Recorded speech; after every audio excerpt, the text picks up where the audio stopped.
സംസ്ഥാനത്തെ വൻ വിജയത്തിന് പിന്നാലെ മുഖ്യമന്ത്രിയെ നിശ്ചയിക്കാൻ ചർച്ചകൾ വേഗത്തിലാക്കി കോൺഗ്രസ്. ഹൈക്കമാൻഡ് നിരീക്ഷകരെ ഇന്ന് തീരുമാനിക്കും. വി.ഡി. സതീശൻ, കെ.സി. വേണുഗോപാൽ, രമേശ് ചെന്നിത്തല എന്നിവർ പരിഗണനയിലുണ്ട്. പി.ആർ. അരവിന്ദാണ് ഡൽഹിയിൽ നിന്ന് വിവരങ്ങളുമായി ചേരുന്നത്. അരവിന്ദ്, വലിയ ആത്മവിശ്വാസം അതോടുകൂടിയാണ് ഈ തെരഞ്ഞെടുപ്പ് ഫലത്തിനായി കോൺഗ്രസ് കാത്തുനിന്നത്. ആത്മവിശ്വാസം ശരിവയ്ക്കുന്ന ഒരു തെരഞ്ഞെടുപ്പ് ഫലം അവർക്ക് വന്നിട്ടുണ്ട്. ഇനി കോൺഗ്രസിന് മുന്നിലുള്ളത് ആരാകും ഈ സർക്കാരിനെ നയിക്കുക എന്ന ചോദ്യമാണ്. അതിനുള്ള ഉത്തരം അത് ഹൈക്കമാൻഡ് തീരുമാനിക്കുമെന്നാണ് കഴിഞ്ഞ ദിവസങ്ങളിലെല്ലാം നേതാക്കൾ പറഞ്ഞത്. ഹൈക്കമാൻഡിന്റെ തീരുമാനം അതെന്താണെന്ന് കേരള ജനതകൾ കാത്തിരിക്കുന്നുണ്ട്. അതിനുള്ള നടപടിക്രമങ്ങൾ നിരീക്ഷകരെ ഉൾപ്പെടെ തീരുമാനിക്കുന്നതിൽ അതിലുള്ള നടപടിക്രമങ്ങൾ അത് എവിടെ വരെയായി, എപ്പോഴേക്ക് ഇതിലൊരു തീരുമാനം പ്രതീക്ഷിക്കാം?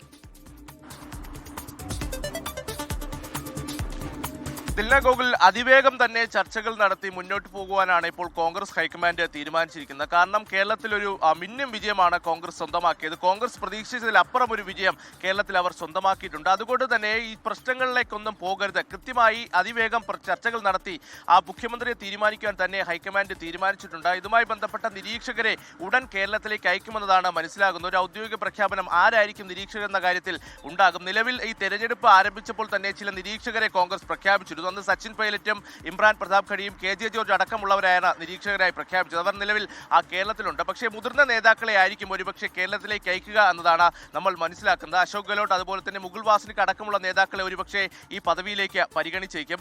എന്തായാലും നിരീക്ഷകർ ഉടൻ തന്നെ ഒരുപക്ഷെ ഇന്ന് തന്നെ കേരളത്തിലേക്ക് എത്തി അവർ എം.എൽ.എമാരുമായി കൂടിക്കാഴ്ച നടത്തും. എം.എൽ.എമാരുമായി പ്രത്യേകം ഒരുപക്ഷെ നിരീക്ഷകർ സംസാരിക്കും. അതിനുശേഷം ഈ അഭിപ്രായങ്ങൾ കൃത്യമായി തന്നെ ഹൈക്കമാൻഡിനെ അറിയിക്കും എന്നതാണ് മനസ്സിലാകുന്നത്. ഈ ഒരു പാറ്റേൺ കഴിഞ്ഞ നിയമസഭാ തെരഞ്ഞെടുപ്പിലടക്കം കൃത്യമായി തന്നെ കോൺഗ്രസ് പിന്തുടർന്നു വന്നതാണ്. പ്രശ്നങ്ങളില്ലാതെ ചർച്ചകൾ പരിഹരിക്കണം എന്നതാണ് നിലവിൽ പറയുന്നത്. കാരണം സംസ്ഥാനത്തെ നേതാക്കളടക്കം ഇതിനോടൊപ്പം തന്നെ 3 നേതാക്കൾക്ക് വേണ്ടിയുള്ള മുറവിളി ഈ തെരഞ്ഞെടുപ്പ് പോളിംഗ് അവസാനിപ്പിച്ചതിന് പിന്നാലെ ആരംഭിച്ചിരുന്നു. കെ.സി. വേണുഗോപാലും രമേശ് ചെന്നിത്തലയും വി.ഡി. സതീശനും വേണ്ടി ഫ്ലക്സുകളും അതുപോലെ തന്നെ മുദ്രാവാക്യം വിളിയെല്ലാം നേതാക്കൾ ഉയർത്തുകയാണ്. അതുകൊണ്ട് തന്നെ ഇപ്പോൾ ഉണ്ടായിരിക്കുന്ന ഈ വിജയത്തിന്റെ ശോഭ കെടുത്താൻ പാടില്ല.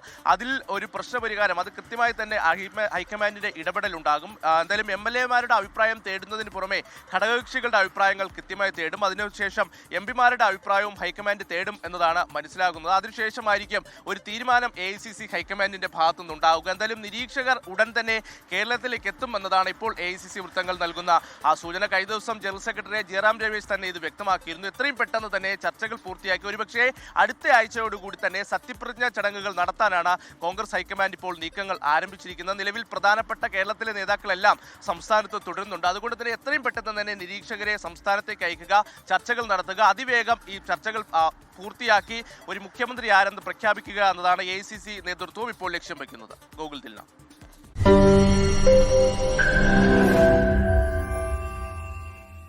ലോകത്തെവിടെയായാലും ഏത് സമയത്തും 24 വാർത്തകളും ഓഗ്മെന്റഡ് റിയാലിറ്റി പാക്കേജുകളും എക്സ്പ്ലെയിനറുകളും വിശദമായി കാണാൻ ഞങ്ങളുടെ യൂട്യൂബ് ചാനൽ നിങ്ങൾക്ക് സബ്സ്ക്രൈബ് ചെയ്യാം.